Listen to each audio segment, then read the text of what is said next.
Right, so welcome to the Term 3 event for the Central Queensland GEG. Can everyone still hear me? Good.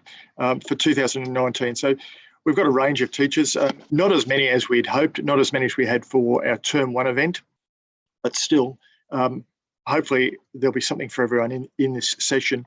So if you're new to the GEGs, the Google Educator Groups, they're communities of educators whose goal is to share, inspire, empower each other to meet the needs of students through technology solutions, right, both in the classroom and beyond. That's becoming increasingly important. It's run by educators for educators, and GEGs are independent communities. So although Google is a primary partner and an inspiration, they really have no control over what we do. So GEGs are for any educator who's passionate about meeting the needs of their students through technology solutions and collaborating with other educators who feel the same way. So a little bit later on, I'll share the link with you if you're not already a member of the GEG, so that we have some way to connect with you. So this afternoon, we're indebted to have Sara, McDonough and Ange Robinson, who are going to present some of the stuff that they've been doing in their classrooms, and I'll chime in with a quick session that I've got. I guess since there will only be 3 sessions, we'd welcome any questions you might have. But can I ask that you mute your microphone unless you have a question, so that we don't have any sort of extraneous noise. So just while I share my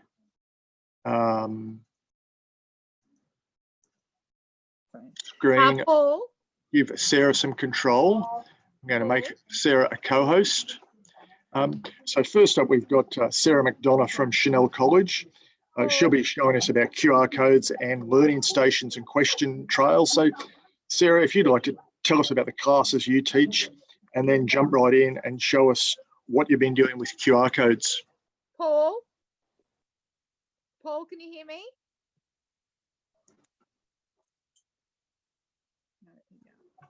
He'll see, and then when it's my turn to talk, I'll introduce you. Paul?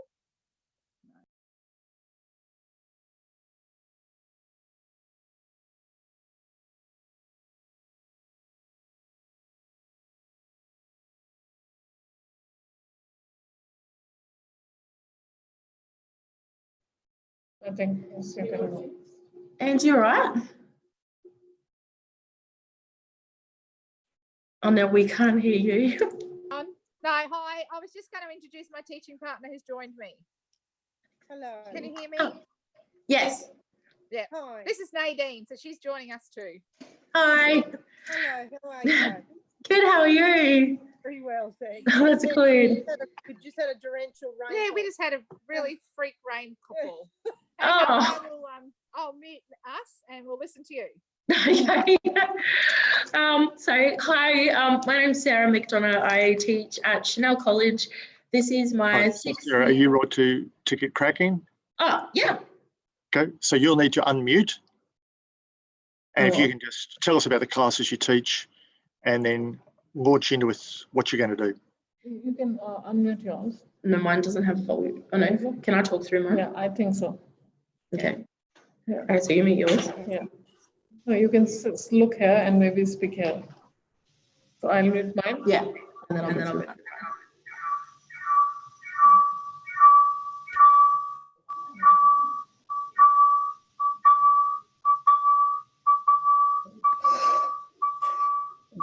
Is that because we're in the same room?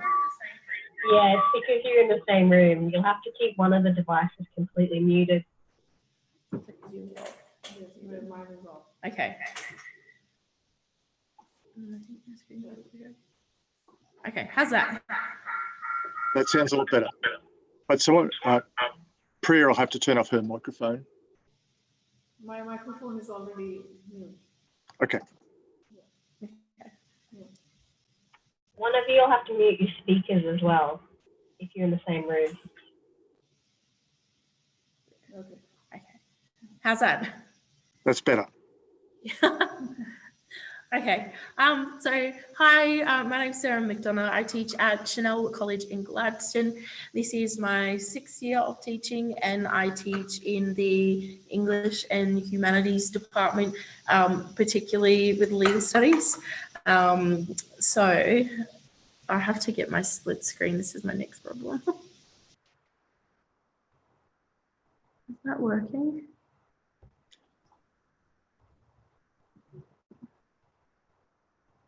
As you can tell, I'm a bit of an IT rookie, so this is... And that's all good. We all were. Maybe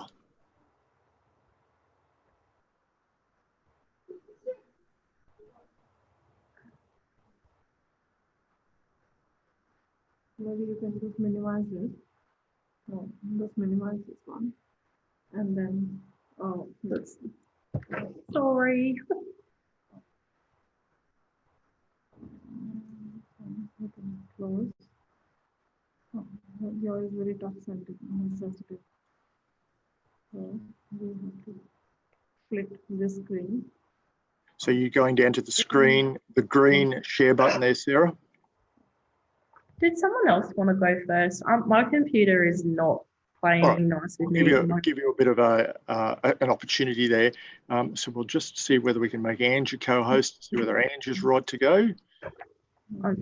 So Ange, Ange Try, Robinson, Paul?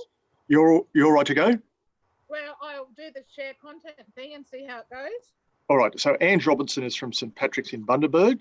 So thanks for joining us, Ange. And if you want to tell us about the class you teach, and then show us what you do with iDokio. Okay. Well, I'm joined by Nadine, one of my teaching partners this afternoon. And we teach year 6, 77 students in a flexible learning space. If I show you around the classroom quickly. There's our other teaching partner, my son. Chocolate's always here. So that's our teaching space.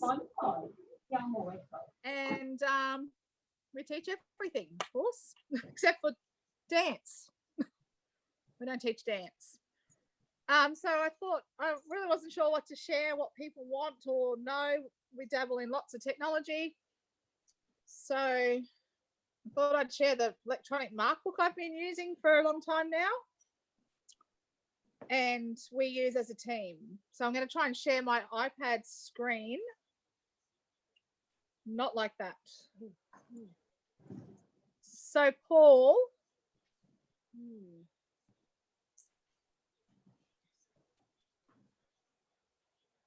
Google Drive.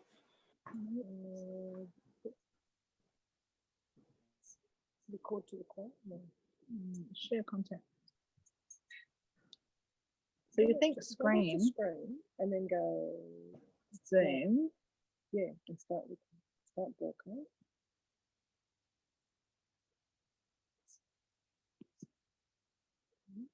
Is that doing anything?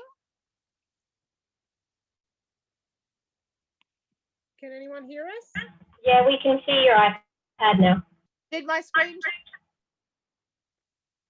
At the moment, it's showing a screen that says screen recording. Screen recording. Is it showing you app now? Yes, it is. There's a planner. All right. Yeah. So this is the iDokio app. So I just thought I'd share this afternoon. I've been using it for a lot of years, but it's a really powerful electronic mark book that I haven't totally unpacked. And we use it as a team of 3 to share notes about the kids, checklists, etc., etc. So I thought I'd give you a quick tour around it. You can see these are classes that I've got this year, broken them up different ways. If I show my hidden classes, I can go back and get my archived classes from the last 4 or 5 years. So I really like that, all in one spot. And paperless, of course, being a Reef Guardian school and the Reef Guardian coordinator, I like to go paperless. What we use it for, because we do, if I go into one of my classes, like the maths class, we use the grade book mostly. And we use it to keep track of rubrics. We use single point criteria a lot in our cohort. and we can share and export those criteria to each other really easily. You can filter it out to parents. It all syncs with Google Classroom, and it syncs actually, well, I only use it with Google Classroom, so we can feed back criteria sheets, checklists, whatever we like to the children via Google Classroom. You can import your classes from Google Classroom, so it's Google friendly. You can see, if I go to my rubrics, the amount of rubrics I've built up over time, and my teaching partners and I will write. Now, these days, we mainly write single point criterias and share them with each other, share them out to the kids via Google Classroom. We unpack it before they do things, give it back to them when it's marked.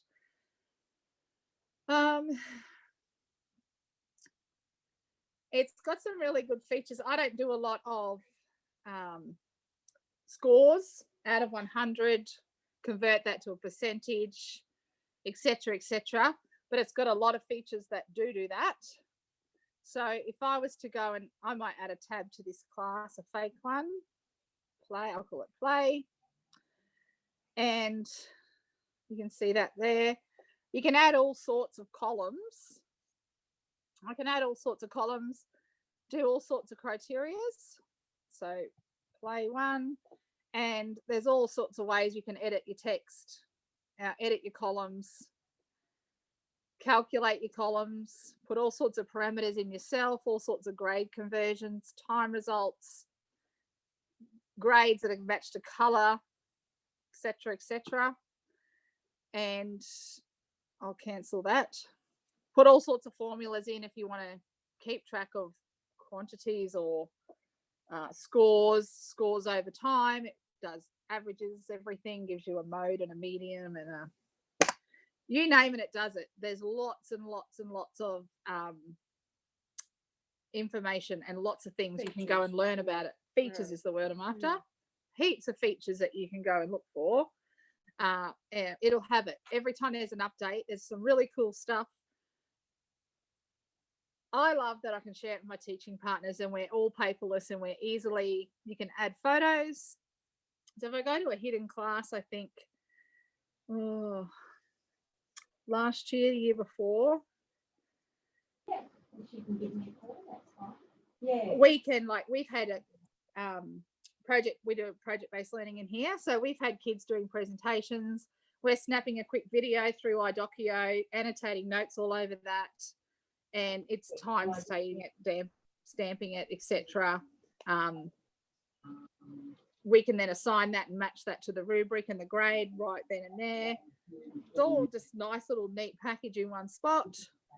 I paid $15 for the suite of apps that come with it. This is the one I use, and that was in 2015, and I think it was a good $15 spent. I'm certainly underselling it here because I don't use a lot of the features that it has. Could you add anything in, Nadine? Well, I am coming at this from someone who does not have anywhere near the experience in it that Ange has, or our partner Gabby.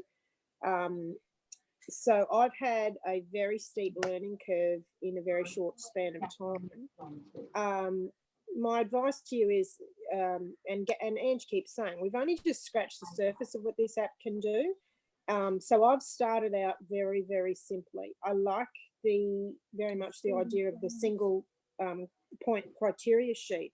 So it's a matter of when you import that into your class, it's a quick tick, tick, tick with your tap, sorry, with your finger, and you've marked. You know, you're marking against the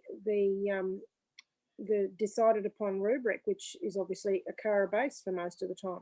It's just so simple.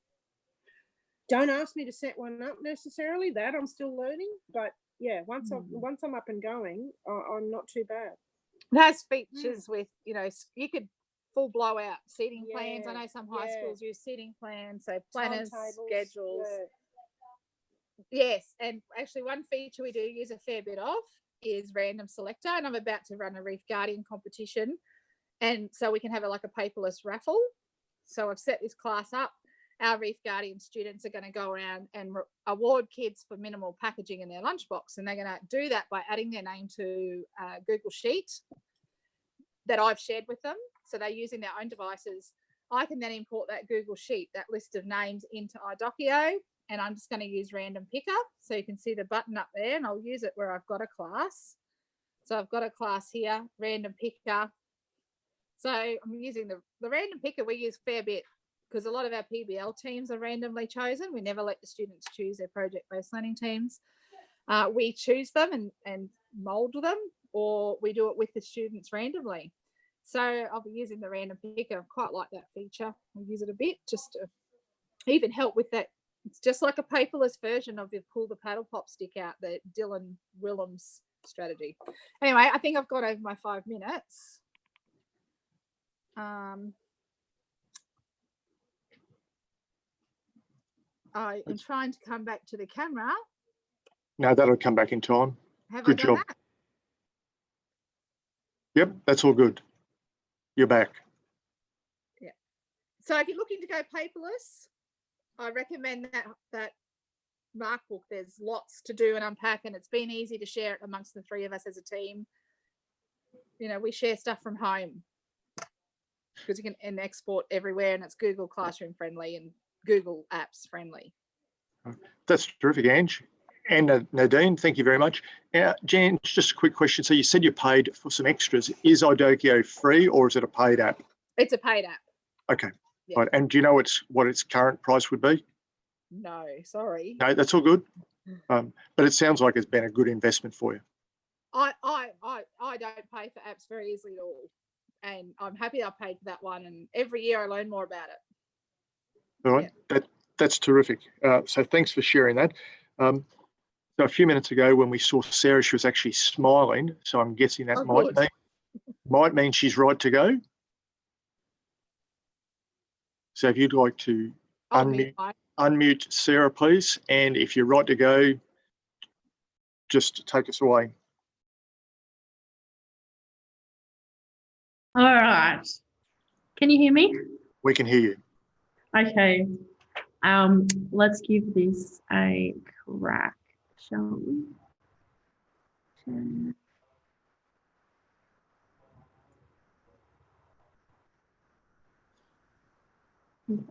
And we can see your screen. Hey. Happy days. Okay, so let's look at it this way. I'm on present this way. Okay. So hi, my name is Sara. I do apologize for my IT issues. I'm a little bit of an IT rookie, but as I've come to realize, learning about how to use technology in the classroom has really been quite an empowering process. And I've learned some things that probably sound a little bit, I don't know, beginner perhaps, but still I've found really great success with using QR codes in the classroom, particularly considering my English and humanities focus in a senior setting. So I really thought about the fact that technology does, as we know, have a significant impact on what we do and how we do it. And even in really my brief 6-year career, it has transformed so much that I find that I'm always learning something new and finding new ways to include things in the classroom. So some things I particularly heard in my classrooms prior to using QR codes were things like, can we type instead of write? Perhaps like on social media, I saw this, or why do we have to write in our books? And that really got me thinking, what's something that I could do in my classrooms that was still fun and enjoyable, but also brought in some of that technology element into there as well. So I kind of had a light bulb moment when I came across QR codes, and I know they perhaps a relatively novel idea, but I've had tremendous success with them this year in my senior English class by using QR codes for a couple of different things. So some pros for the QR codes is that they make learning fun. It's quite engaging. It prepares students for those 21st century skills. It's quick, reliable, it's really easy to create, and a lot of that information can be stored on the device that's being used to scan. Some little issues I've had with them over the past few months is that sometimes scanning the code can be a bit of an issue. And then obviously having your IT and behavior management, it needs to be monitored. Your scanning device generally needs to have access to the internet, and then anyone can make one. So I know our business teacher has used them and looked at customization in terms of making them unique from like a business model perspective. So I use or have been using QR codes and plan to use them in 3 different ways. So with learning stations where students can scan a code at a station around the classroom to find additional information to complete a task. For question trails, so being an English teacher, I do a lot around figurative language and reviewing that figurative language. One thing I've tried this year is using songs to make connections to students. And one thing I've done is have a code at each kind of question around the classroom so that students could listen to that part of the song by scanning the code, and it pops up with like a YouTube clip. So they can go and have a look at that, or even more of the lyrics, depending on what URL you plug in. Something I'm planning to do in the future, probably more so for my legal studies class, but again, this is something you could adapt into like a geography or even a history, science, to create and insert QR codes on Google Maps. So I plan on using this as a way to track locations in a crime. Could be really great, like I said, for geography. And at the end of last term, I also used QR codes for revision reminders in Google Forms when the students are completing their revision. So the thing I've really had success with the most so is the QR codes with the learning stations. So they do require a little bit of pre-planning, but once they're done and they're organized, it really does become quite a student-centered lesson. And since introducing the QR codes, I've really found it's taken it to that next level. So I found they're beneficial because really depending on how you design the stations, they can cater to a variety of learning styles and abilities. It frees up your time as a teacher and allows you to interact with students, and again, to bring in that technology component really in a way that could extend further than the QR codes if you wanted them to. It increases collaboration, movement around the classroom, and you could also have a teacher station. So I thought I would show you an example of how I've tried that in a station before. So recently my senior English class was studying the day after tomorrow, and they did a little learning station around little parts of the film before we started watching it. So for this task, they had to make inferences about perspectives on climate change.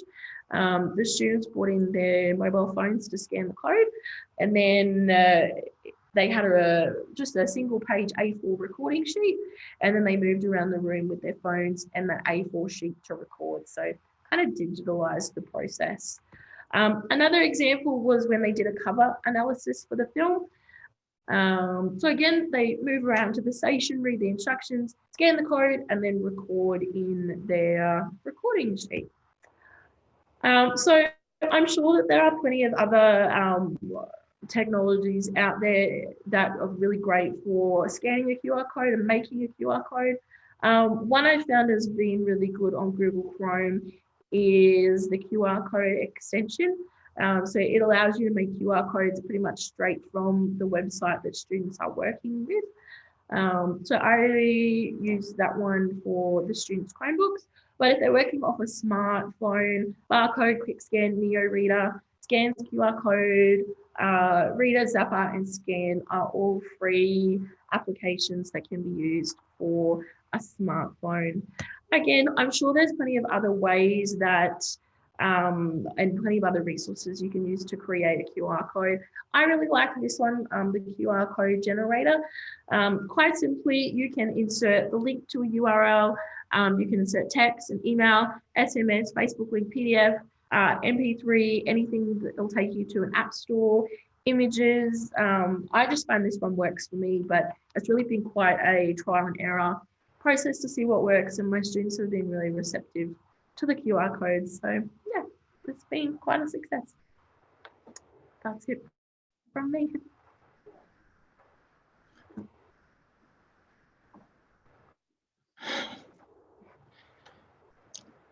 That's terrific, Sarah. So when you're, all right, all good. So we even had you in stereo then on both screens, both yours and Priya's screens. So that was great, and great to see you modelling the resilience there to be able to just keep going despite what technology does to you. On iOS phones, just for your information, if students just use the camera on an iOS phone or an iPad, it automatically does that scanning now in iOS 12 and 13 and whatever. So it really is a really accessible tool. So any questions for Sarah from anyone? I haven't got a question, but we've been using it in primary school to make a scavenger hunt. So the kids make a website and then just delete all of the navigation for the website, and they have a different page per clue. And then so you scan the first, you know where the first clue is, you scan that and it brings up a website that has a clue to the next one. So you go there, find the next QR code and make a scavenger hunt. Awesome. All right, so Sarah, thanks again for that, and thanks for just keeping going and showing us how it ought to be done. And that's a great model in our classrooms, that if it goes pear-shaped, we've just got to keep going, because that's what I encourage our kids to keep going. All right, so thanks. So it's over to me now. So we'll see how we go here. And can anyone just shout out if this goes awry, because I'm working a couple of different screens here. So what I'm going to take you through here is Metaverse. So creating your own AR experiences, or augmented reality, rather than just consuming ones that are currently there on the web. So the tool we're looking at is Metaverse. I'll share this presentation if there's anything here that you would like to grab a hold of. But Metaverse is a really handy tool for getting into augmented reality. So down in the speaker notes, you'll see the link. I'll just click on this and open it up. Now I'm hoping that's still visible, is it? Okay. Right. So the downside from Metaverse that I can see, particularly in our primary classrooms, is that we've got to get kids to create a login with a password. There is no way, no single sign-on like we would typically have with our Google Drive. Right. So this is Metaverse. There's two parts to this. One is the web-based creation of the tool, and then there's the app which you need, which works off iOS and Android, which you use to then experience the AR experience that you create. So look, I'm not going to spend a lot of time showing you how to create it, because you'll forget how it's all done. But I guess there's just a couple of things that I wanted to go through and show you that are relatively simple. So once again, there's lots of resources, excuse me, that you can get hold of. I've put them in the presentation that you can go and have a look at. I think it's really, really straightforward. But from a kid's perspective, this is really only about inputs and outputs. Now, that makes it sound really simple. And the reality is it's not. Sometimes you've got to sit there and watch a tutorial for 3 or 4 minutes and work out how to do stuff. But it can still be a pretty rewarding process. So we've got a number of scenes that look like this. We can click on the scene and add some sort of character. So, you know, the characters they produce are not necessarily all that great. You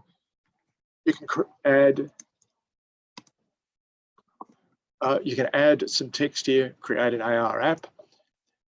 And so there's your input. So you can do stuff there. At the moment, that does nothing. So we can go through and we can add a number of buttons to this. So it's really easy to add buttons, and each of those buttons has to do something. So, you know, we can take a button, we can go through and put some text there, so we can convert it to text. If you're not overly familiar with AR, and it's not something I've necessarily done a lot with, but if you can think back a few years to when we had Pokemon Go, Pokemon Go was probably the ultimate AR experience where it gets kids involved. Now, Erin's just talked about scavenger hunts. You could create a scavenger hunt using this. Lots of the stuff that Sarah talked about could also be done in the augmented reality app. Yeah, Paul, we've done it with we've done it using Liturgical seasons. like we revealed the liturgical seasons to the kids through AR. Okay, so And they using Classroom. this app, Ange? No, we use HP Reveal. Which was like a Okay. Yeah, it's the old. I think it's another name for the Ozrama one, but It's Yep. taken by Yeah. HP. Yeah. Yeah, look, so there's a number of tools. I think that the Metaverse has a range of tools. It's obviously free, which is a real incentive. None of us want to go out and have to pay for a lot of stuff. But with this, for example, as I said, it's all about inputs and outputs. So if we want to go to the next scene here, so our button up at the top here, add a new scene, this comes up. We'll just use a character scene. And on our next button, we press that, we come over here and it says transition to scene. Well, that's what we want. And then we come down and it says, okay, we go to scene 2. And so you can see that these two now join up, input, and it goes to an output. We go here, there'll be some sort of input. We go to some sort of output again. The down button, it's got nowhere to go, so we'll add a new scene. I'm just going to use the same one here just because we've only got limited time. So the down scene is going to go to scene 3. You can see up the top here, it's indicated scene 1, scene 2, scene 3. So down, transition to scene 3. And we can just drag these around in our browser, and it's pretty straightforward on how we use it. Lastly, what you need to do then is publish this so that it can be viewed in the AR app, which you would have on your Android device or your iOS device, be it iPad or phone. AR experience, just something a bit naff. You can put a whole heap of details in here and publish. And then once again, as Sara just showed us, it's accessed using a QR code. So you just, using your Metaverse app, hold your Metaverse app up to the QR code and you've got the experience there. So if I just jump out of this and go back to here for a sec, the key is, in my opinion, making sure that we're getting kids to create AR experiences rather than just use or borrow the ones that we have on the web. Those of you who've seen me do anything with ICT capabilities in the past know that we often talk about SAMR, the model for technology integration, substitution, augmentation, modification, and redefinition. Are we getting the most out of our technology? There's another framework called the T3 framework. The T3 framework is just a little bit different to SAMR, but the difference with the T3 framework is that the T3 framework is founded in a lot of research, and the research in fact says that if the T3 framework is used properly, then the effect size will be about 1.6. Now, if you're familiar with Hattie and his effect sizes, an effect size of 0.4 means there's a year's growth for a year's teaching. Well, 1.6 means that there's 4 years growth for a year's teaching. So there's a lot of research and a lot of stuff to suggest that the T3 framework does a great job. So when we're just using AR content, the effect is going to be fairly limited. It's not going to be anything like 1.6. But once we go to something where we're creating that AR experience ourselves, and kids are immersing themselves a little bit more than just sitting there and using, we get a much better level of learning. So as it says there, it raises the students' knowledge, their consciousness, their mindset to a new and superior state which existed prior to that learning experience. So this is the start of something that's transformational in learning when the kids are actually creating the AR content for themselves. Now, as I say here, to create their AR experience, what they're going to need is some planning tools. So they're going to need, the rich content that goes with whatever learning area you're doing this in. They're going to use some mind maps, some mini whiteboards. They're going to be collaborating with their partners. So it's much more than just sitting there on an iPad or some other device using someone else's content, this has potential to do all sorts of things. So where would you use it? How would you use it? I mean, I would think there's things like science as a way to communicate some of your ideas, to explain the processes you've gone through. Perhaps use it in HASS. Certainly in the media arts, there's some possibilities. But this app, even though it's free, allows you to do all sorts of things. There's all sorts of inputs that it allows. So it allows you to take selfies when you're at certain points in your AR experience. So you can take some selfies. It allows students to put some feedback back in so they can type in, what they've found out. So kind of like the QR codes that you were talking about before, but allows them to interact with that and takes it just that next step. So there's a whole range of things here. I found that one of the limitations with it was any of the video stuff that's there, but there's a range of short tutorials that I've done that just look at some of the simpler aspects you could use. As I said, one of the gotchas is that students don't have a single sign-on, and the app age restriction is 9+. So we have to be wary of that we're doing the right things with our kids and not heading down the path of getting them involved in an inappropriate aged app. That's Metaverse. That's AR experiences. So any questions? You go, Ange. Sorry, I have a question. Can the kids create with the iPad? Yeah, they can create on an iPad. So what they do is they go to that same URL, which is, and I don't know what it is off the top, studio.gometa.io. So that's in the presentation that I created. I'll share that with you. Thank you. Sarah, if you want to share your presentation, I'll put that out to others as well, if you're happy to do that, because there's some great stuff there and great resource for people. Sarah did talk about student-centered learning. Can I just implore you, if you haven't already, John Prendergast is going to present towards the end of August in one of these sessions on using Vivi. Now, Vivi has, particularly in high school, I would suggest has some great tools there to get kids engaged with their learning without saying, now I want you to take some notes off the board or off the screen. I think we can go far beyond that. So John will be doing a session on Vivi towards the end of August. So if you haven't registered for that, jump on and go from there.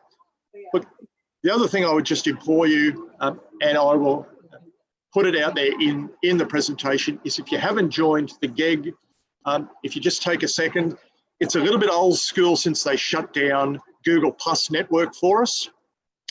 But I think it works as a way of being able to communicate with people. And the goal with the Google Educator Group is for us to come together so that, teachers like Ange and Nadine and Sara can share what they're doing, because for teachers, that's where it's all at. Someone might have already done some stuff with QR codes, but I'm sure they learned something from Sara's.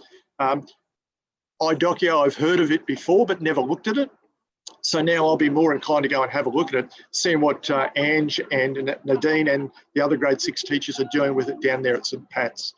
So look, I'd really implore you to consider telling your friends about this. As I said, I'll share the YouTube clip with you, or the URL. Share it with people, and let's try to get some more people involved in the Google Educator Group, because it has lots of potential. Paul, can I do some shameless promotion of my own? Yeah, shameless promotions. Let's go for it. And it's not actually my promotion, but I'm in You'll just probably have to speak up a bit. I know from here we're lucky enough to have a bit of rain this afternoon, so bonus. So did we. Right at 3 o'clock. Always. It's not my own promotion, but I'm in a group. It's an education reading group. So it's a group of teachers from not only Australia, but we've got people internationally, and we share a reading once a month. Yep. And we all do a small reading. And then there's prompts that you can respond to, and we use Flipgrid. Yep. We sort of have usually about three big ideas that we all jump on Flipgrid and talk about And then we have a Twitter chat once a month, and we'd love new members to get on. Last month's reading was about going gradeless, so really high school relevant, because there's lots of high schools exploring that. This month reading is on gamification. All right, good. Cognitive overload, all sorts of things. So if you're interested in doing any little bits of reading, they're usually not big readings, but they're well sourced, and we have a good chat. And the flip grid's great because you can do that in your own time, and then you can listen to other people's responses. And then if you want to do the Twitter chat once a month on Sunday afternoon, you can. So Right. yeah, if you're interested, please join EduReading hashtag. Okay. And if you want to just send me that info, and I'll put that on the Google Educator group, and hopefully that will then get shared a little bit more widely, Ange. Beautiful. Thanks, Paul. All right, guys. So thanks very much for joining us. I hope it's been worthwhile. Thanks for persisting with our problems. As I said, resilience, that's what it's about. It's always going to go wrong. So don't panic about that. It's just whether we can keep going and making the most of it. So thanks for joining us, and enjoy the rest of your afternoon. Thanks, Thank you, Paul. Paul. Nice to meet you, Sarah. Everyone else. Thanks, Paul. Nice to meet you, everyone.